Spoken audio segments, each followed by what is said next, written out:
नमस्कार दोस्तों। देश के अंदर एक से बढ़कर एक सेलिब्रिटीज़ हैं, फिल्मों में, क्रिकेट में, पॉलिटिक्स में और अदर फील्ड्स में। लेकिन इनमें से कोई भी इतना चर्चा में नहीं रहता होगा जितना अकेला केआरके चर्चा में रहता है। केआरके ने देश की सबसे बड़ी फ्लॉप मूवी दी है और आज के समय में ये फिल्मों में काम भी नहीं कर पा रहा है। लेकिन बावजूद इसके इसकी हर रोज़ किसी न किसी वजह से चर्चा होती रहती है। केआरके का असली नाम है राशिद खान। कमाल इसने जो है बाद में जोड़ा तो अब बन गया कमाल राशिद खान, द ब्रांड केआरके। ओ भाई, मारो मुझे, मारो मारो मुझे, मारो। केआरके कौन है और क्यों ये खबरों में रहता है, इन्हीं सब बातों पे चर्चा करेंगे आज की इस वीडियो में। केआरके का जन्म हुआ था 1 जनवरी 1975 को उत्तर प्रदेश के देवबंद में। केआरके के परिवार में उसके माता पिता और 6 भाई बहन हैं। केआरके के पिता की साइकिल की दुकान थी और वो पंचर लगाते थे और साथ में जो है दूसरे के खेतों में मजदूरी भी करते थे। केआरके का बड़ा भाई आसिफ खान किसी लोकल इस्लामी संगठन से जुड़ा हुआ था और आए दिन दंगे फसाद में जेल जाता रहता था। बड़े भाई की देखा देखी दूसरे नंबर का भाई भी जो है अयूब खान, वो भी इस्लामी संगठन से जुड़ा तो जल्दी ही दंगे फसाद और लड़ाई झगड़े में पुलिस की नज़र में आ गया। दोनों भाई पुलिस के रडार पर रहते थे तो पुलिस का घर में आना जाना लगा ही रहता था। केआरके उस समय छोटा था और वो अपने पिता के साथ में ना सिर्फ साइकिल की दुकान पर बैठता था बल्कि खेतों में मजदूरी करने भी जाता था। केआरके ने 12th क्लास तक की पढ़ाई जो है मदरसे में की थी और उसके बाद KLDAV कॉलेज रुड़की से ग्रेजुएशन तक की पढ़ाई पूरी की। अपनी पढ़ाई के दौरान केआरके को एक्टिंग का भूत सवार हुआ और वो उस समय मुंबई जाना चाहता था, लेकिन उसके पेरेंट्स जो है इसके लिए तैयार नहीं हुए। लेकिन केआरके के सपने बड़े थे और वो जो है मामूली से पंचर की दुकान पर नहीं बैठना चाहता था। अपनी ग्रेजुएशन पूरी करके केआरके दुबई चला गया, जहां उसके कुछ रिश्तेदार पहले से ही वहां पर रहते थे। वहां पर उसने एक टेक्नीशियन के रूप में काम करना शुरू कर दिया। कुछ साल दुबई में काम करने के बाद केआरके वापस मुंबई आ गया। केआरके ने दुबई में जो है कपड़ों का बिजनेस भी शुरू किया था और वो खाड़ी देशों में जो है कपड़े का व्यापार करता था और उसकी 1-2 कंपनी भी थी जिनका वो मालिक बन गया था। थोड़ा बहुत पैसा कमाने के बाद वो मुंबई वापस आया और फिल्मों में ट्राई करने लगा। लेकिन बॉलीवुड के 2 रुपीस पीपल जो है द ग्रेट केआरके के टैलेंट को पहचान नहीं पाए। इसके बाद केआरके ने खुद ही जो है एक हिंदी फिल्म प्रोड्यूस की। ये फिल्म थी सितम, जो कि साल 2005 में आई थी और देश की जनता को पहली बार केआरके जैसे सुपरस्टार को बड़े पर्दे पर देखने का सौभाग्य प्राप्त हुआ। लेकिन देश का दुर्भाग्य देखिए कि लोग जो है इस कोहिनूर को पहचान नहीं पाए और 1.25 करोड़ की फिल्म ने सिर्फ 18 लाख रुपए की कमाई की। फिल्म एक बड़ी फ्लॉप साबित हुई, लेकिन केआरके ने इसके बाद भी हार नहीं मानी और साल 2006 में एक भोजपुरी फिल्म बनाई। फिल्म का नाम था मुन्ना पांडे बेरोजगार। फिल्म को खुद ही जो है इसने प्रोड्यूस किया, खुद ही उसमें एक्टिंग की और फिल्म जब सिनेमाघरों में लगी तो देखने भी जो है ये खुद ही पहुंच गया।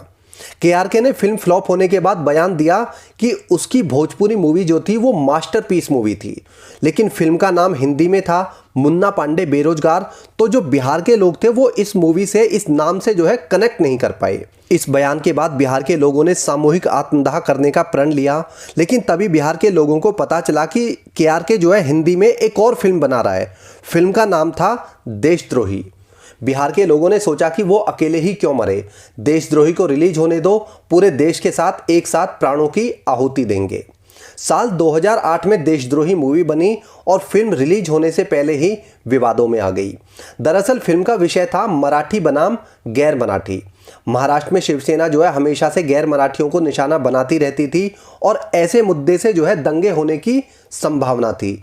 यही वजह थी कि फिल्म को जो है महाराष्ट्र में बैन कर दिया गया। फिल्म को महाराष्ट्र में बैन करना महाराष्ट्र के लोगों के लिए सबसे बड़ी त्रासदी थी कि वो जो है सुपरस्टार केआरके को बड़े पर्दे पर नहीं देख पाए और इस सुनहरे मौके को महाराष्ट्र के लोगों से छीन लिया गया। फिल्म बाद में जो है डिजास्टर साबित हुई और ये हिंदुस्तान की सबसे घटिया और सबसे फ्लॉप फिल्मों में शामिल हो गई। देशद्रोही फिल्म बनाने के बाद केआरके ने फिल्मों से संन्यास ले लिया, क्योंकि वो 3 फिल्मों से ही इंडियन सिनेमा में इतना बड़ा योगदान दे चुका था कि आज अगर दादा साहेब फाल्के जिंदा होते तो फादर ऑफ इंडियन सिनेमा का खिताब अपने सर से उतार के केआरके के सर पे रख देते। साल 2008 के बाद 2014 में केआरके ने एक विलेन नाम की फिल्म में एक छोटी सी भूमिका निभाई। वो भी फिल्म के डायरेक्टर मोहित सूरी और प्रोड्यूसर एकता कपूर जब इसके पैरों में गिरे तब इस महान कलाकार ने उस रोल को करने के लिए हामी भरी और वो रोल करने के बाद ये बंदा अपने नाम को इतिहास में दर्ज कराने में कामयाब हो गया। साल 2009 में केआरके बिग बॉस के सीजन 3 में भी दिखाई दिया था, लेकिन केआरके इतना बड़ा नाम है कि वो सिर्फ बड़े पर्दे के लिए ही इस धरती पर पैदा हुआ है। यही वजह थी कि केआरके को बिग बॉस के घर से धक्के मार के कुत्तों की तरह घर से बाहर निकाल दिया। वैसे केआरके ने फिल्म और टीवी पर ही जो है कृपा नहीं बरसाई है। इस महान शख्सियत ने 2 म्यूजिक एल्बम में भी काम किया है। केआरके को जब लगा कि उसने बड़े पर्दे के साथ में छोटे पर्दे पर भी बहुत सारे एहसान कर दिए हैं, तो केआरके ने यूट्यूब पर अपनी अमृत वर्षा बरसानी शुरू कर दी। केआरके ने यूट्यूब पर चैनल बनाया और फिल्मों का रिव्यू करने लगा।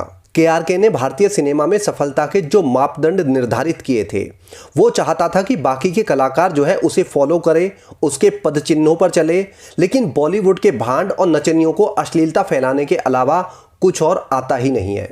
और पूरा बॉलीवुड जो है देशद्रोही मूवी के 14 साल बाद भी आज तक एक भी फिल्म ऐसी नहीं बना पाया जो देशद्रोही जैसी महान फिल्म को टक्कर देना तो दूर की बात है, उसके आसपास भी कहीं ठहरती हो। इस बात से केआरके जो है नाराज हो गया और वो बॉलीवुड फिल्मों का नेगेटिव रिव्यू करने लगा। केआरके चर्चा में हमेशा तभी आता था जब वो किसी फिल्म पर या किसी एक्टर पर कोई कमेंट करता था। केआरके अब समझने लगा था कि उसे चर्चा में कैसे रहना है। वह शुरू में बॉलीवुड फिल्मों और उसके भांडों के ऊपर ही कमेंट करता था, लेकिन धीरे धीरे उसने अपने पंख फैलाने शुरू कर दिए, तो उसने जो है देश के हर एक मुद्दे पर अपनी राय रखनी शुरू कर दी। केआरके हमेशा ऐसे बयान देता जिससे चर्चा होती ही थी, भले ही मुद्दा जो है क्रिकेट का हो, राजनीति का हो या समाज का हो या देश की कोई भी घटना हो। केआरके असल में एक हताश व्यक्ति है। वो बॉलीवुड में अपने जगह ना बना पाने की वजह से और नाम ना कमा पाने की वजह से फ्रस्ट्रेट हो गया है और उसने जो है उल्टे सीधे बयान देकर मीडिया और लोगों का ध्यान अपनी ओर खींचना शुरू कर रखा है। केआरके अपनी इस हरकत में काफ़ी हद तक कामयाब भी हो चुका है। केआरके आज की डेट में जब भी कोई ट्वीट करता है तो हमेशा जो है कुछ ऐसा लिखता है जिससे एक बहस शुरू हो जाती है और इसे जो है 95% लोग गाली ही देते हैं। भले ही इसे गालियां मिलती हैं, इसे लोग जो है उल्टा सीधा बोलते हैं, लेकिन ये चर्चा में बना रहता है और नाम कमाने का जो कीड़ा इसके पजामे में जोर मार रहा था वो आज की डेट में संतुष्ट बैठा हुआ है। केआरके का बयान जो है हमेशा चर्चा में रहता है। केआरके ने 2019 में कहा था कि अगर केंद्र में फिर से मोदी सरकार आती है तो वो देश छोड़ देगा। ऐसा ही बयान उसने 2021 के यूपी चुनाव में योगी के जीतने पर दिया था। केआरके असल में कहाँ रहता है ये किसी को नहीं पता है। केआरके के बारे में कहा जाता है कि उसने अभी तक 4 शादियां की हैं और अपनी पहली 3 पत्नियों को उसने तलाक देके आज़ाद कर दिया और उसकी चौथी पत्नी का नाम है अनीता कुमार। केआरके दुबई में रहता है, ये उसने खुद बोला हुआ है और वहाँ पर इसका जो है एक आलीशान बंगला भी बताया जाता है। केआरके के बंगले का नाम है जन्नत। इसके अलावा मुंबई में भी केआरके के पास में एक आलीशान अपार्टमेंट है। द ब्रांड केआरके महंगी गाड़ियों का कलेक्शन भी रखता है। केआरके ने एक बार बताया था कि उसके लिए दूध हॉलैंड से आता है, चाय पत्ती लंदन से आती है और पानी फ्रांस से आता है। केआरके कहता है कि वो आज की डेट में दुबई में रहता है और वो जो है अब लंदन में शिफ्ट होने वाला है। केआरके हमेशा विवादों में रहना चाहता है ताकि हर तरफ उसकी चर्चा होती रहे। वह कभी औसिन को ट्विटर पर हर रोज सुबह सुबह किस भेजता है, कभी ट्विटर पर ही टीवी एक्ट्रेस सारा खान को प्रपोज करता है। इसके बाद खुद ही जो है अनाउंस भी करता है कि वो अपनी गर्लफ्रेंड सबा से ब्रेकअप कर रहा है। केआरके बताता है कि उसका खाड़ी देशों में गारमेंट्स का बिजनेस है और खाड़ी देशों में मजदूर सप्लाई करने का भी उसका काम है, जिससे उसे अच्छा खासा कमीशन भी मिलता है। केआरके कौन है, यूट्यूब चैनल के अलावा ये बंदा क्या काम करता है, कहाँ पे रहता है, इसकी कहीं पर भी ठोस जानकारी नहीं है, क्योंकि इस पूरे ब्रह्मांड में अभी तक कोई माइका लाल ऐसा पैदा नहीं हुआ जो केआरके जैसे लीजेंड की पर्सनैलिटी का अंदाजा लगा सके या उसके बारे में जान सके। केआरके इस धरती पर सिर्फ लोगों का उद्धार करने ही आया है, लेकिन यह इस देश का दुर्भाग्य है कि देश की नासमझ जनता इस महापुरुष की महानता से आज तक अनजान है। केआरके ने राजनीति के जरिए भी देश के लोगों का उद्धार करना चाहा था, लेकिन इस लीजेंड ने जैसे ही मुलायम सिंह यादव की समाजवादी पार्टी ज्वाइन की तो 2 दिन के बाद ही पार्टी ने जो है केआरके को धक्के मारकर पार्टी से बाहर कर दिया और उसी का परिणाम है कि आज समाजवादी पार्टी की इतनी बुरी हालत हो चुकी है। दूसरी तरफ बॉलीवुड ने केआरके के टैलेंट को नहीं पहचाना, तो आज जो है आप खुद देखिए कि बॉलीवुड किस हालत में है। गजनी वाली एक्ट्रेस औसिन ने जो है केआरके की किस एक्सेप्ट नहीं की, तो देखो आज जो है वो बॉलीवुड से पूरी तरह से गायब हो चुकी है। सारा खान ने केआरके का प्रपोजल स्वीकार नहीं किया था, तो वो भी जो है बस जैसे तैसे ही इंडस्ट्री में सरवाइव कर पा रही है। यानी जिसने लीजेंड केआरके को नहीं समझा या उसकी भावनाओं को नहीं समझा, वो अपनी लाइफ में कहीं ना कहीं फेल हुए हैं। केआरके जैसा अटेंशन सीकर, मूर्ख और दिमाग से पैदल इंसान शायद ही इस पृथ्वी पर दूसरा हो, लेकिन बावजूद इसके हम भारतीयों का ये सौभाग्य है कि इस महान कलाकार ने हिंदुस्तान में जन्म लेकर हिंदुस्तान और इसके नागरिकों पर एहसान किया है। और ये हमारा दुर्भाग्य है कि हम इस महान कलाकार की प्रतिभा को सामने रहकर भी पहचान नहीं पाए। और ये हम भारतीयों की गलती नहीं है, ये महापाप हुआ है हमसे कि हम केआरके जैसे कोहिनूर को संभाल नहीं पाए। पहले भी हमारे पास एक कोहिनूर हुआ करता था जिसे अंग्रेज लूट के ले गए थे, और दूसरा कोहिनूर हमारे देश में ये पैदा हुआ जो गुस्सा होकर आज जो है खुद ही दुबई से अंग्रेजों के देश में बसने जा रहा है। आप लोग मानो या ना मानो, लेकिन पाप तो हम लोगों से हुआ है।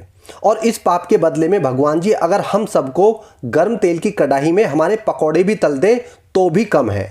द ब्रांड केआरके के सम्मान में आप 2 शब्द कमेंट बॉक्स में लिखकर अपने पापों को कम कर सकते हैं, और पकौड़े ही तलवाने हैं तो आपकी मर्जी। केआरके की इस वीडियो में इतना ही। जल्दी मिलता हूं अगली वीडियो में। जय हिंद।